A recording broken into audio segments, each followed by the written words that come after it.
Good afternoon, respected Dean SPGS, respected Dean S. N. Madurai, my dear students, friends, those who are here, and also those who are in online. Good afternoon to all. Today we are going to have a guest lecture on evaluation, SWOC analysis and network. I am introducing Dr. Venu Lenin, Principal Scientist, Division of Agriculture Extension, IARI, New Delhi. He, in spite of his busy schedule, he has accepted and came here to deliver this lecture. And he belongs to 1995 ARS batch. And first he joined as a scientist in IIHR, Indian Institute of Horticulture Research, Regional Station, Gujarat, and worked as horticulture extensionist for 16 years. Then from 2013 onwards, he joined in IARI. He involved in teaching, research, and extension. He is handling UG, PG, and PhD courses, and also guiding MSc and PhD students in agriculture extension. He has published more than 30 research articles in reputed journal, and also he has handled various externally funded projects from ICAR, DST, UNDP, etc. And also he is involving in the frontline extension activities of IRA, namely MGMG, that is My Village, My Pride, and also he is offering the training programs. Now I requesting Dr. Venu Lenin to deliver the lecture. Thank you. Thank you, Dr. Velusamy. Am I audible? Online agronomy, am I audible to you?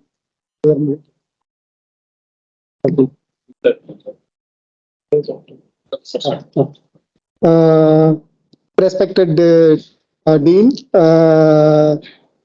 respected Head, Department of Extension, ACNRI Madurai, and the PG students and faculty of ACNRI Madurai. It's a great privilege for me to getting an opportunity to stand before you and deliver my talk.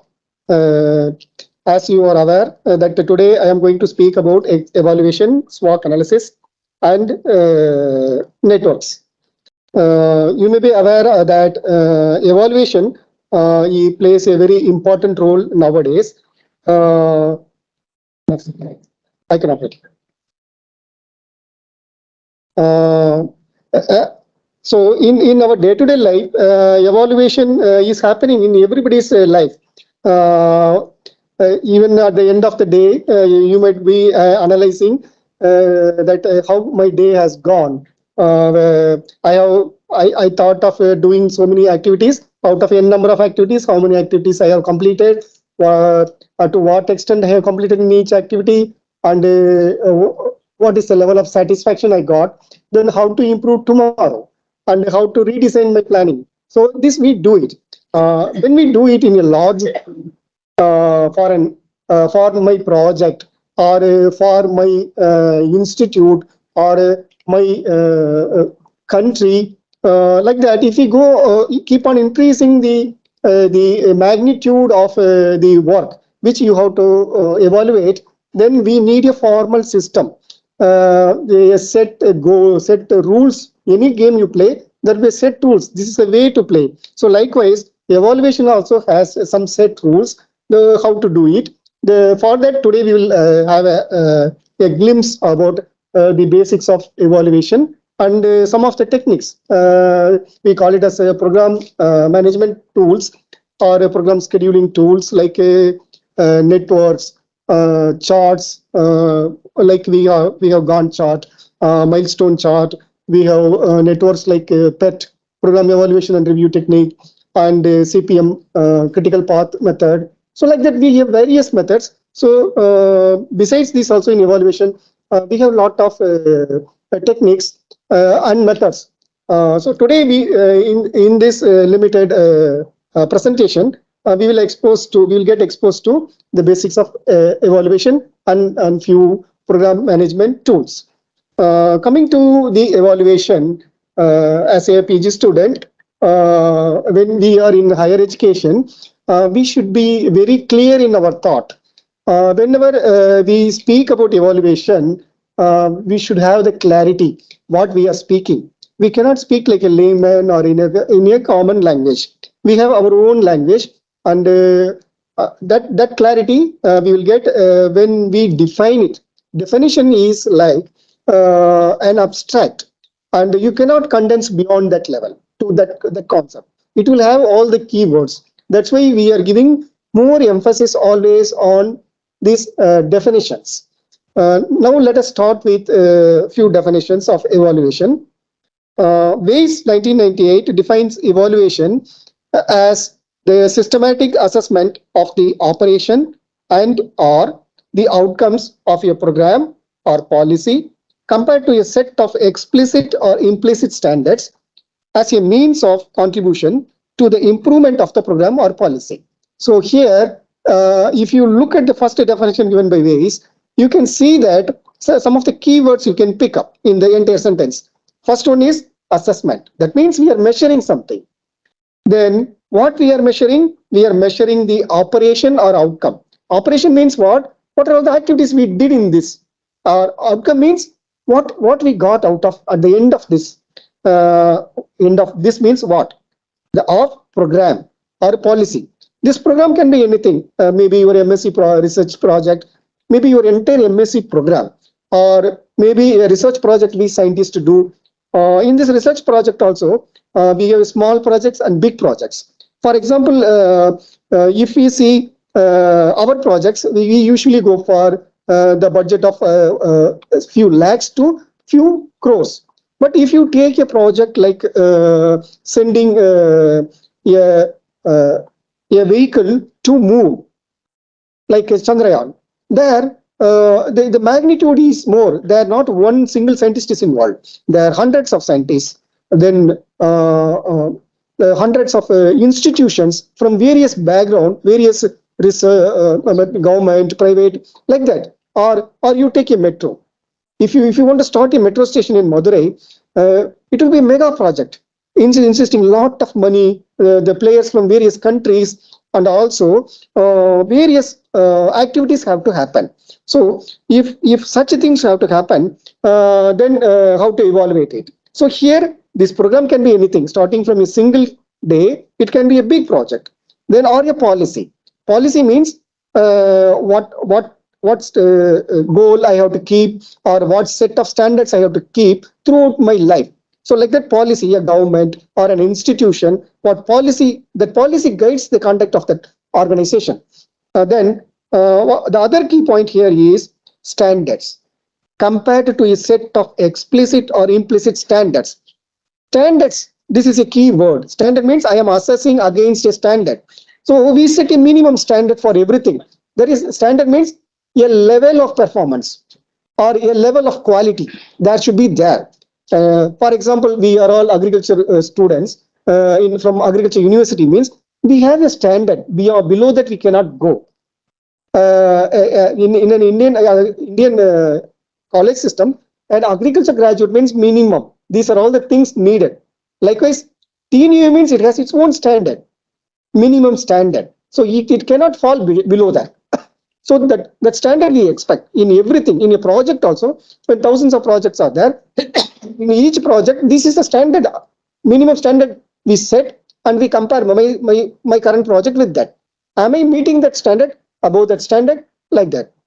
And as a means of contribution to the improvement of the program. Why I am doing all these things? The question is, why are you evaluating? What was the need for it? The purpose is to improve the program. The program which I am doing, I want to improve it. Or in future, later this program is already completed, at least in future, what are the improvements needed in such similar type of programs? So these are all the things. Then let us also compare the other definitions, like second definition, Case, Andrews and Werner 1988 argue that to evaluate is to make an explicit judgment about the worth of all or part of your program by collecting evidence to determine if acceptable standards have been met. See, what are the things common between these two definitions? See, again we are seeing that assessment, the same thing he has replaced with a synonym. He calling it as a judgment. Then worth. Worth means the outcome or operation of your program. Again, then whether it is meeting the acceptable standard. So similar, same thing. Now let us see Suvedi definition. 2011, he defines program evaluation as a continual and systematic process of assessing the value or potential value of extension programs or policies to guide decision making for the program's future. So all these definitions, you can come to a common understanding that evaluation means it is an assessment. In what we are assessing the value of your, uh, your operations in the project or outcome of that project. Why we are doing it? We want to improve the program, or we want to take a decisions about the future programs. Such type of programs we should continue, we should fund, or we can close such type of programs and move to some other object. Now, why? Why I should evaluate a program? The purpose. The purpose is planning. First purpose is planning for change. Second purpose is analysis of the program effectiveness or quality. Third is effective decision making. Fourth is maintaining accountability to stakeholders. And fifth is discover your program's impact on individual. Then finally, advocacy purpose. We have various purpose for which we conduct these evaluation studies. First one is I want to plan. Plan what? To assess the needs or issues facing the community we are working with. We want to assess the need. If I want to go for need assessment, why don't we evaluate it? Then to set priorities. So what are all the priorities? If when the priority comes, I have 10 jobs to do, but I have only time for 3 jobs or resources for 3 jobs, then I have to prioritize the activities, isn't it? For example, if I am working in a PME, that means prioritizing and monitoring cell of my institute, various scientists are submitting the projects, which projects to fund, which projects not to fund, because I have limited funds and I cannot give to all the scientists. I have to pick few scientists. Then this planning comes, the prioritizing. Out of these things, what are all the areas I want to contribute and what are all the type of people I want to fund. So we put the criteria on these domains. Let us plan, prioritize. On these areas, we can prioritize. On these type of people, we will give categorize. So like that, we do the planning. Then second thing is analysis of program effectiveness. Effectiveness means to what extent he has achieved in this project. Uh, then what are all the strength and weakness of this program? Then to determine if the needs of the beneficiaries are being met or not. Then coming to the decision making, to improve the program management and effectiveness and to expand or terminate a program, just to evaluate whether this program we should continue or terminate it. Then maintaining the accountability to the stakeholders, funding and general public. This is very important point. Why we evaluate? One is we are accountable to the public, because all the money which we got from the funding agency or the public or the funding source, we are accountable to them. They are giving crores of rupees for this project, and we are answerable to that each and every rupee. And we have to justify this. See, sir, we are evaluating this. From this evaluation, we found out that we have met all the commitments. Whatever I have committed in the project, I have completed it. Then discover your program's impact. Impact on individual, family, organization, and communities. So now here we are using the word impact for the first time. What is impact? Impact means the consequence. One is output, one is outcome, and the third is impact. These are all the three things at the end of the project we get it. So being an evaluation student, you should have clarity in these words. Here, this output means whatever the deliverables come directly at the end of the project. Suppose it is a 3-year project, at the end of the 3rd year, what we get, that is called output. Outcome means a short-term consequence from 1 to 3 years after the completion of the project. Then impact means it's a long-term consequence. After 10 years, what have happened in the society? For example, if you take Nobel Prizes, they put 2 conditions to get a Nobel Prize. That should be the first in the world. That contribution should be original first. And second thing is what impact it has created in the society in the past 10 years. Whether the world has changed after this innovation or invention. So impact is typically that. What impact it created in my life. For example, I was the student of TNAU 35 years back. So what impact it created? Now you can ask, because 3.5 decades have passed. You can ask me what impact it has created in you. So it's a long-term thing. Then advocacy purposes, to gain support from policymakers, advisory councils, and donor communities, and to direct attention to the needs of particular stakeholder groups such as women farmers, small agribusiness operators, fishermen. So these are advocacy means just promotional. How to get funds for the future projects or this project. So when we show the evaluation of this project, then only we can get fund. For example, if you see the government in every forum, you can see that the executives like ministers, they will come and tell in every forum. For example, if agriculture minister comes, he will tell under each project how much we are spending. For example, recently I attended Fasal Bima Yojana program, Prime Minister Fasal Bima Yojana program, and in that program, the union minister, he came, and what he spoke typically the evaluation points. He spoke that the government is spending annually 1.4 lakh crores of rupees for agriculture, isn't it? So this is evaluation out of the budget. How much is going to agriculture? What was the previous years we spent, and now how much we are spending? Usually we spend 30,000 crores per annum for the development of agriculture. It includes your teaching and your research for SAUs, everything. It includes all the schemes run for the welfare of the farmers.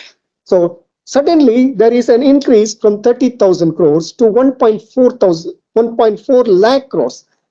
So now typically we are speaking evaluation, and then he goes on each and every program. Fasal Bima Yojana, what impact it creates. So this is what exactly advocacy purpose. When you speak like that, what happens? This is advocacy. Then you get impressed with the performance of the government, isn't it? Then whether we should continue in future or not. So all evaluation techniques are involved here. The same thing we have to follow in our extension. Now, coming to the next, what is the role of an evaluator? If you, in the olden days, evaluator was just an expert and a scientist or a researcher. Now the role has increased. Now it has diversified. Now he is also involved as an educator. He is also involving as facilitator, consultant, interpreter, mediator, change agents. Now our role is becoming more and more dynamic. Then okay, fine. Now if I am an evaluator, what should be my credibility? Credibility means trustworthiness. How the people can trust me, isn't it? Then only they can give me the job. If they want to assign you the evaluator job, what should I have in me? This is what we are telling. An evaluator is judged by his or her competence and personal style. Now let us see what is competence. Competence means what? We always speak about the core competency. For example, if you want to sell yourself as an extension expert, then you should have some core skills. That's what I was asking in the morning also. What skill you have developed all these 3 years. So likewise, what an evaluator should have, he should have the capacity to fully understand the program's context, goals, and objectives. First, he should understand what this project is, what were their objectives, what were their goals, what is the context of this program, under which situation this program has been created. And then he should have the skill, conceptual skill, to design an evaluation. Conceptual skill means he should mentally draw a picture. When you take up a MSc research thesis work, your guide will ask you to draw a conceptual diagram. Conceptual diagram means what? You just open your senior's thesis and see there will be a diagram in the methodology chapter. What is that? He will pictorially represent what are all the independent variables I will take, what dependent variable I am taking, and what are all the outputs I am going to deliver, what change it is going to create in the society.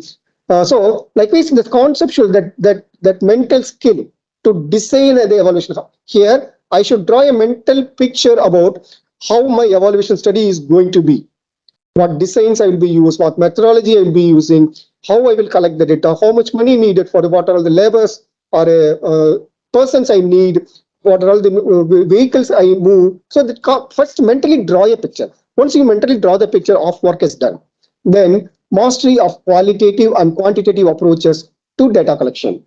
Here, next is that how I should know what are all the techniques or approaches to collect the data. So if you might have gone through the research methodology course, there we teach a lot of quantitative methods, then qualitative methods. Quantitative methods means a structured interview schedule, a lot of data we will collect. We will ask several questions and we convert it into the numbers. Then there are a few qualitative techniques like the PRA tools which we use. So that is a few people only we ask questions, and but we do in-depth analysis of that particular topic. We are not interested in numbers, but we want to understand that what is that. Qualitative means we speak about the quality. Then basic quantitative and qualitative data analysis skills. One is data collection tools, and the second is okay, we brought the data. Then how to analyze it? This field is growing daily. Some 30 years back, when I was a MSc student, correlation regression was a big thing. If I know correlation regression, oh my God, this fellow knows everything. Now the things have changed. Correlation, okay, fine. In correlation, what you know. In regression, what you know. Earlier, I know only simple regression and multiple regression, two things. When I did multiple regression, I thought I have done very big science. But today, what they are doing, they are asking again, fine, going deep and deep, probe it, lodge it. No, they keep on telling so many things, linear, curvilinear, so many things. So you have to keep on updating your competence in analysis skills. Not only that, you should know the lot of softwares. Now we are not doing manually. Those days I was using manually in scientific calculator. Now everything we have package, SPSS, SAS, now R software. We have to learn the technique. We cannot go for everything to everywhere run. Then report writing, fine. I know all these things, but the last very important thing is report writing. How to convince my findings, how to present my skills, isn't it? You did 3 years of research and you have done wonderful research. Wow, very good analysis you have done. But if you are unable to present it before the audience, that you should understand who is my audience and what language he speaks, what is his level of understanding, and accordingly I have to frame the words, whether highly technical or a semi-technical or a popular language, how to present it. And communication is just understanding what I wanted to share, whether it has reached you or not. That in the presentation in the form of PowerPoint or in the form of document. Many places my bosses may not be coming to me and talk to me. So they only go through the reports. And again in the reports, my super bosses don't have time to go through my voluminous evaluation report of 100 pages, 200 pages. They will read only the executive summary I write at the before. Like in the thesis, we write 1 page abstract. No, so like that. So my funding agency may not have all the time to go through everything. So in the executive page of summary of 2 page, how I put all my skills, language skills, that is more important. These are all the competence. Now coming to the personal style. Personal style is communication skills, verbal and written. So here I would like to emphasize on the non-verbal communications. That is also more important. Sometimes you have only 1 minute to get the project or to convince. So your body language, very important. How you stand, how you move your body, hands, face, where you give the pause. All the things are important. How you enter into the room when you give for a coming for a seminar. So everything is important. How you groom, how you dress, all these things are important. Then confidence. This is more important than anything else. First of all, you should believe in you. You should trust you. You should love you first of all as a person. Okay, I am short. Okay, I am little dark. Fine. I accept as I am. I am unique. I love myself. I have the confidence. I am an extension student. I know what I am doing. But I am dealing with soft things. I am not dealing with hard things. I am convinced soft things are more hard than hard things. Father, for example, I consider father as a hard, and mother as a soft. Hard means he will earn money and come and give to the family. Yeah, this is the money, income, go, spend. The hard thing, everybody know how much your father is earning: 30,000, 40,000, 1 lakh. Fine. Now, soft thing is mother. If you ask you, what is your mother doing? You will simply say, she does nothing. It's not like that. She does the soft things. If you go and ask in every house where is no mother, that person will tell really what is the importance of the mother. What is soft thing? What is soft thing? That means the love, the care. Like you go as a damaged car at the end of the day in the evening with all damaged physically, mentally, all emotions drowned and on no energy.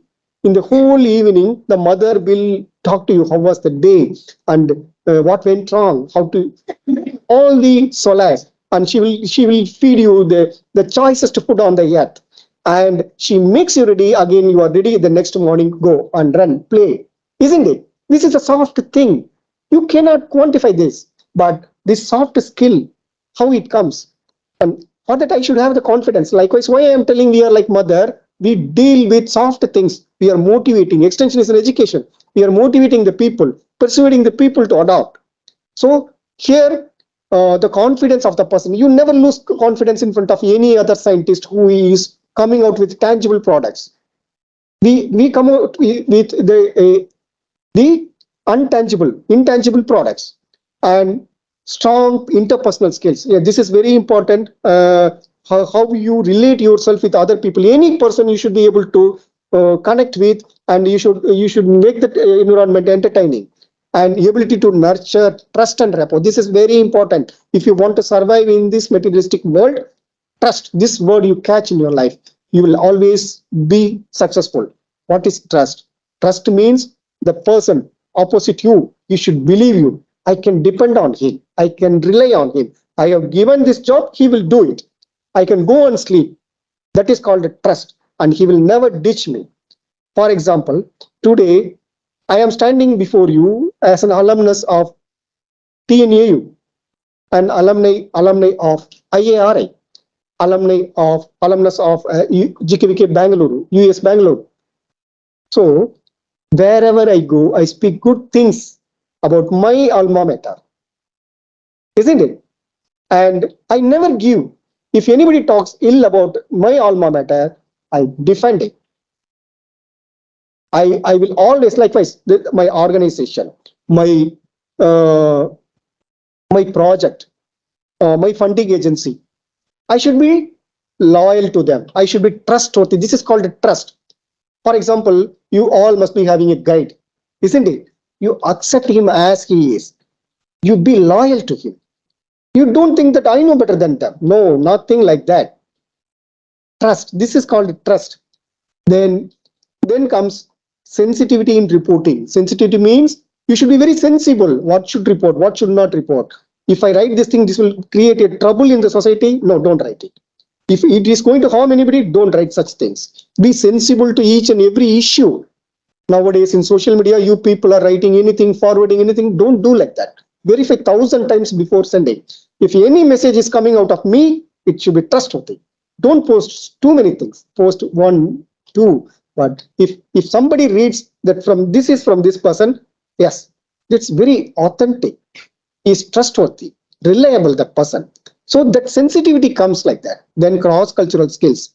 If you are involving with people from various states, various countries, various cultures, various faith, then these cross-cultural skills are very important. I should be sensible to that also. So these are all the skills. Once if you have this competence and personal style, you will click whatever you do. What are all the common evaluation approaches and types? See, we can classify them in various approaches. First one is objective oriented approach. Second is management oriented. Third is consumer oriented. Fourth is expertise oriented. Fifth is participant oriented. So we can classify them. Objective oriented means this this program evaluate the objectives of the projects. Here we determine the extent to which the objectives of your program or project has been attained. So whenever you write your research project, even your thesis research, isn't it? It's small research. Here first you create a title, then you create objectives. 3 objectives or 4 objectives. So these objectives, this is like a Bible. Once you have created the objective, you never waver from that objective in your study. You always be focused. So this is what we want to evaluate at the end of the uh, project. So this is called objective oriented evaluation. Then management oriented. Management oriented means context, process, product, input. These things we are evaluating. Then consumer oriented means the who is going to use my product. So towards that my approach will be. Then expertise oriented, then participant oriented. So let's move to types of evaluation. So evaluation can be broadly classified into 2 types. One is formative, another one is summative. So from the word itself, you can understand formative means it is done during the project. Summative means it is done at the end of the project. Uh, then uh, then evaluative studies conducted at planning stage. What type of studies we conduct at the planning stage of an project? Planning stage means I have not started the project, just I am thinking of doing it. So what are all the type of evaluation I do? Context evaluation, need assessment, input evaluation, feasibility studies or market analysis, benefit cost analysis, baseline study. Here baseline study you see. Baseline study means this is very important for a social science student. We do baseline study. Baseline study means what is the condition existing as on today. I'm going to implement a project. After 3 years, I am going to come out with that. How I will compare? I have to compare with the baseline only. What was the situation when I started the project, and what is the situation today? For example, the present government they they they started one thing called doubling farmers' income, isn't it? In 5 years, we want to double the farmers' income. That is, by 2022, we want to double the farmers' income. This is what they thought in 2018. Now, if you want to double the farmers' income, what is the baseline? We should know. What is the present income? How can you tell after 5 years that the income has doubled? So we need a baseline. So in every project, you should be very clear. Don't jump into the project without doing the baseline. That means first, you spend time and go and study them. Sir, what is your situation today? What is your income? What is your background? What are the work you are doing? Then I will come again at the end of the day, at the end of the project, and again collect the same data, and I will compare it and do t-test whether these things are significant or not. Significant improvement is there. Earlier he was getting 10 kg from each tree fruit, and now after my intervention of a project for 10 years, now he's getting 20 kg from each tree. Okay, fine. There is a difference of 10, but is it significant statistically? Then I run a t-test and see whether it is significant or not. So for everything, I should know the baseline study. Just one thing I stressed, but the need assessment is also very important for social science. So this is at the planning stage, and this is what we do in the implementation stage, like formative evaluation or in progress evaluation, midterm evaluation, monitoring, operation evaluation, isn't it? Midterm evaluation you will be knowing. Midterm in schools and all we do, no? Midterm examination. Even in our course we do midterm. Exactly at the 50% of the coursework is over. I want to know the learning outcomes of my students. Are they really studying or not? Isn't it? How will I evaluate? They have learned it, it has gone into his brain. So I conduct an examination. And will ask for 20 marks or 30 marks, and I get the results. How much he is scoring it out of 20. So this is called midterm. The same thing we do in our research projects, isn't it? Same thing we do annually for scientists also, for me. Now I am working as a scientist. We have a committee, we have a council called Institute Research Council. Every year it meets. It will ask me to present for 10 minutes what you have done in the last year, what you are going to do the next year. Then I will put some 10 slides and I will tell, sir, these are all the things I have done. It's a small review by a small team of scientists. They will do it. And monitoring we do anytime systematically.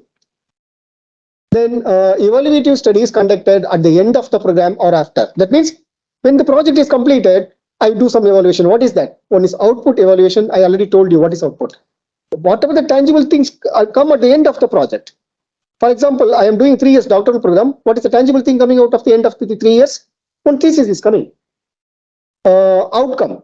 Outcome means I told you after first 1 to 3 years. Okay, this fellow did PhD. After PhD, you trace him. 2013 he completed. You trace him in 2016. Sir, what are you doing now? This is an outcome. Then impact. After 10 years, you go and ask the same student who completed PhD in Madurai. Sir, what is happening in your life? Then follow-up study. So these are all the things we do. This is very important, particularly that impact evaluation is very important, which we are focusing nowadays. Then let's move to program management tools. So these are all the basics I wanted to share with you so that we have a clarity over evaluation things. Now let us see just a glimpse of program management tools. As I told you already, we are having tools like SWOT analysis, bar charts like Gantt chart, milestone chart. We have networks like PERT, CPM, like that. So many things. Now let us see quickly first SWOT. What is SWOT? Yeah, exactly. You are right. This is what I have written. Now, the origin. Where did it origin? So when you are in the higher education of particularly PG level and PhD level, not only learning the concept is important, also get into more deep. Who created it? How this fellow created it? Why these such ideas are not generating to me? Here you can see that on Stanford University, professor by name Albert Humphrey, he developed this. When he developed this technique in 1960s, he coined it as a SOFT. Then in 19 I think in 1964, first time this word SWOT, SWOT word was directly used by scientists, two scientists, Urich and Orr. They are Europeans. In 1964, they coined it.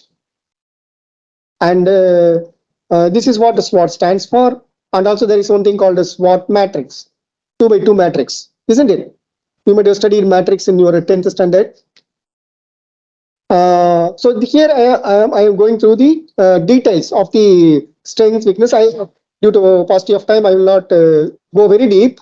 Simply, we can see that what is the strength? Strength means what? What expertise I have, in which I am very confident, in which I am very unique.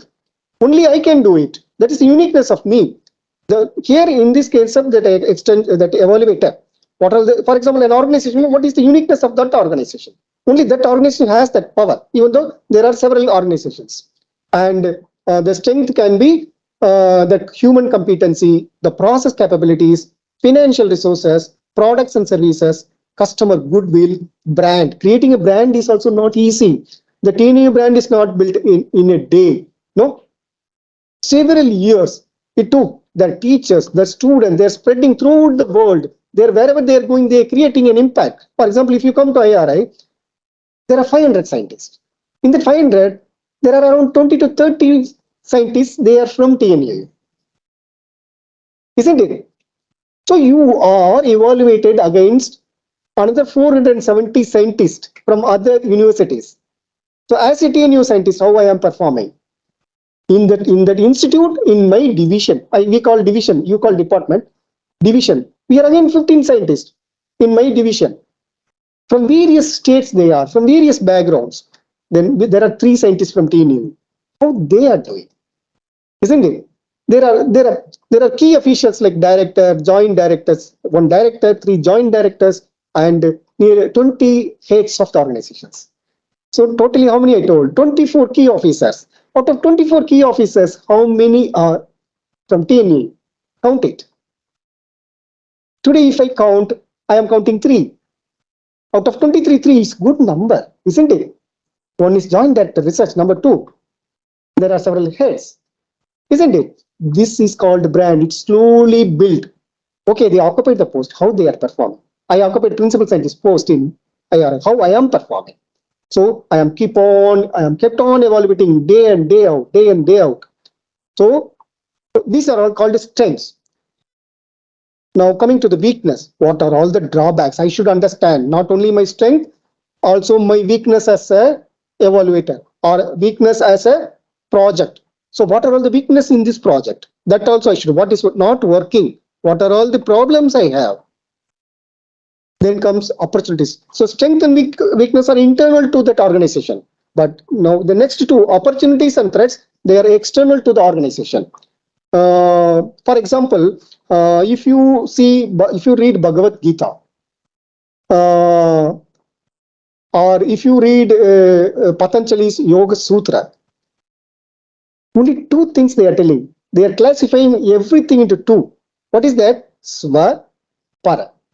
Swa means me. Para means anything except me. This chair, this room, all of you, God, everything is Para.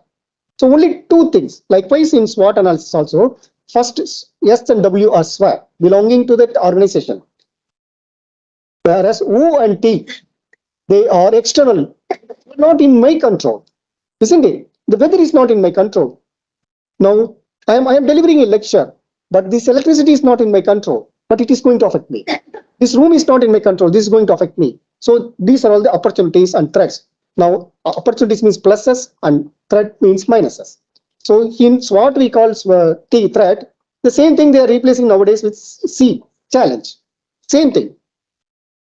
This is threat. Threat means external. The government policy may change all of a sudden, and it is going to collapse my project.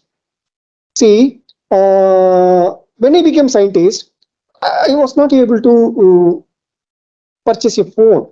It is very tough because the policy says that you have to apply, you have to wait several years for a landline. But your generation, you see, even a kid is having two phones. My daughter, she's having two phones. Every phone having 3 GB data. No, the phone, the minute I think I want phone, now I can get it. How? The policy of the government has changed. They have introduced Android phones. They introduced mobile phones. They made it very simple procedure. Just walk into any store, take it. Just to show your Aadhaar card, take it. No, you apply, wait for your turn. It will take 7 years. So this is called a policy that may affect your project. So this is how to conduct it. Due to paucity of time, we will not go into deep into these things. These are all the steps. Like you designate a leader, recorder, introduce the SWOT to the team. So break them into teams, let them discuss about the things, what are the strengths, weakness, opportunities and threats. So they will come and present before the plenary session of all. And then finally they will write what are all the strengths, what are all weakness, what are the opportunities, and what are all the threats. And then we plan a strategy, how our organization should move, what new products we should bring in. So these are all the things. Now let's move to charts. Charts, these are all program scheduling techniques. Scheduling means what? Just planning how my day will do. I am getting up at 4 o'clock in the morning. What I will do? So first 2 hours self-keeping. I am getting ready. Then next two hours I am moving. Then next 8 hours I am working in the office. Then next 4 hours I am coming and spending with my family. Then another 8 hours I am sleeping. Okay, sleeping nothing to do, but what I do in the remaining 14-16 hours, that's very important. This is called the planning. If you plan and get up, just when you get up, just lie down and think what I'm going to do. Just a mental diagram you put. Our duty, our duty, our duty, our duty. Then at the end of the day, while going to bed, you just lie down, don't go to sleep immediately, and you review it. As per schedule, everything went right or went wrong. So this is called scheduling technique. The same thing you think for a big project like Chandrayaan. No, how many years project?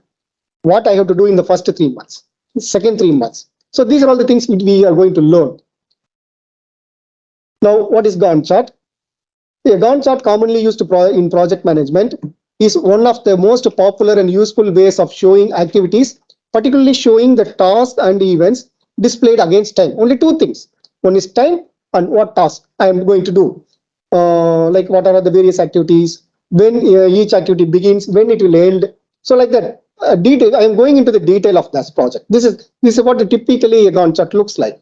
See, one side I am giving in one column task name and the duration, start, end. I am putting a table and drawing a bar graph, no bar diagram when it is starting.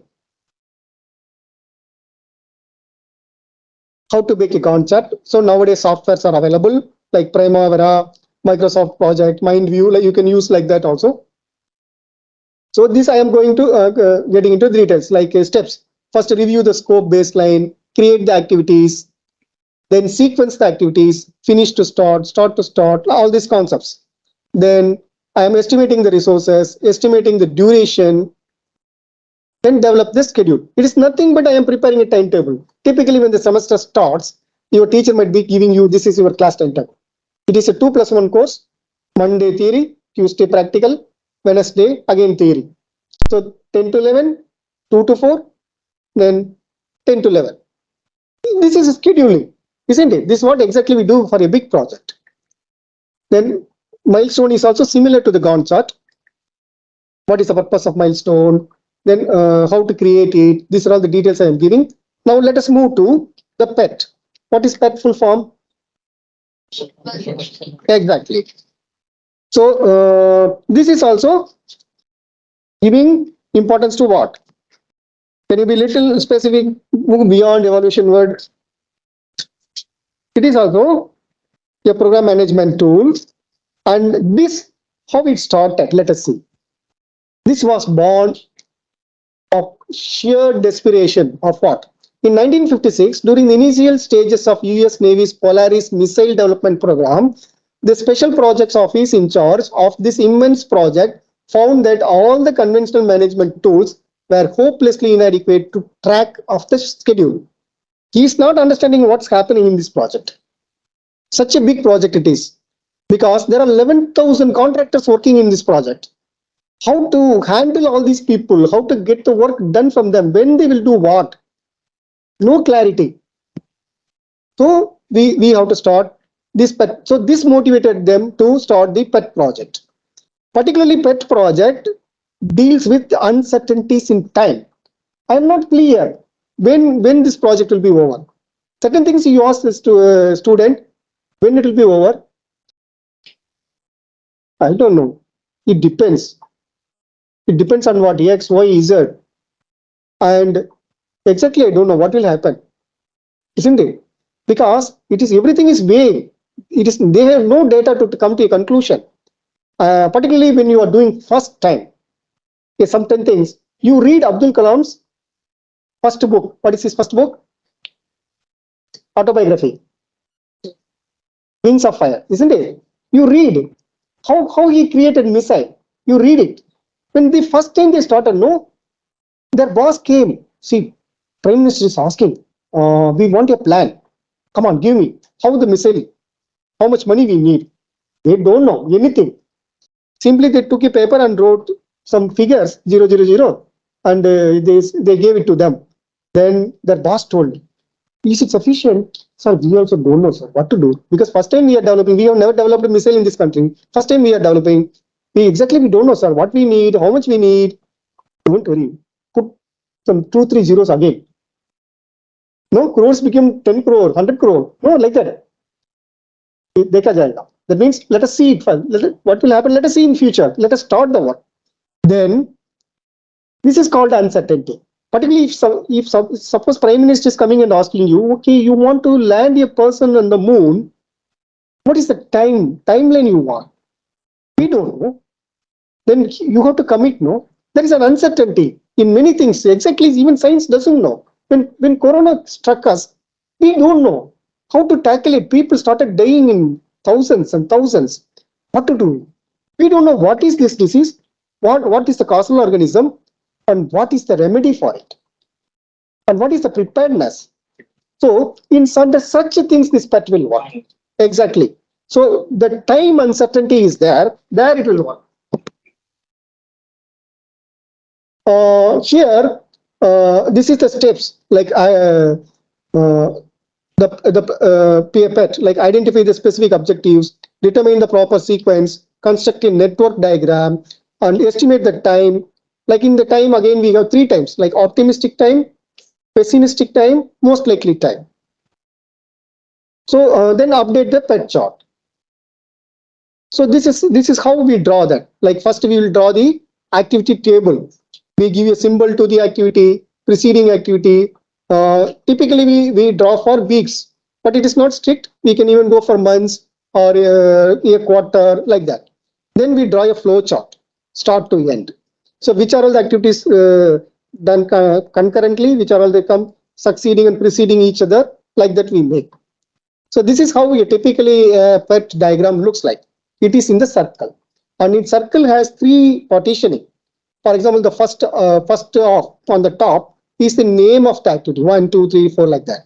And then you can see again 2 diverse the dimensions below. That is called early start time and late start time. So this we draw, and we follow put the arrows. Actually, the circles are not the activity. That arrow is the activity. Here, for example, A is an activity and it is taking 13 weeks. B is an activity taking 12 weeks. A and B starting parallelly, but D activity will happen only after completion of the B activity. So like that, F will happen only after D activity. Then finally at the 5th point, it stops. So this is the time frame. So it is taking 28 weeks, this particular small project. So earliest starting time means this is a time, this is the earliest time I can start this project. Latest starting time means this is the point beyond which I cannot delay this work. I have to start. Then slack time means the difference between earliest and latest time. So I get a margin of some time. That is called a slack time. I can breathe in. This is all I wanted to share with you. Here, to summarize, we have seen the basics of evaluation, and we have seen a few program management tools, particularly charts and networks. Thank you. If you have any doubts or any questions you would like to ask. Any doubt from participants from online? From online students, if you have any questions or queries, you can ask. Project planning and the free software. Purchase பண்ணலாம். In softwares, we have different types. One is called free software, that is freely available. No need to pay anything. Another one is called open software. Open software means people they prepare it, they keep on contributing to development, and anybody can use it. We can use it as well as we also can develop it. Another one is proprietary software. Proprietary means we have to pay. For example, Microsoft, we have to pay. Free softwares, we can use bar diagrams whichever are available in the softwares. You can draw it manually in the computer itself. It's nothing but a table. It's having activities at one column and the bar diagram. We do it in every project. We do it. We draw using in Excel sheet like that, or in the Word. But again, that Word also I am purchasing. Excel also I am purchasing. Yes. Why we should study impact only after 3 years? Yeah, impact is a consequence. It is a long-term consequence. When you are studying within 3 years, you can call it as an outcome. What changes it has happened in the society because of this project in a short run. So we are the time we are dividing into 2 segments. If it is a long-term effect, for example, in climate we always see long-term. What happens after 10 years, 20 years, 100 years? What is the impact of particular technology? That is called impact. Any doubt from online participants? On behalf of Dean SPGS and Dean SNR Madurai and the Department of Agriculture Extension and Rural Sociology Madurai, I express our sincere thanks to guest speaker, Dr. Venu Lenin, for his wonderful lecture on evaluation. We learn many things. Thank you, sir.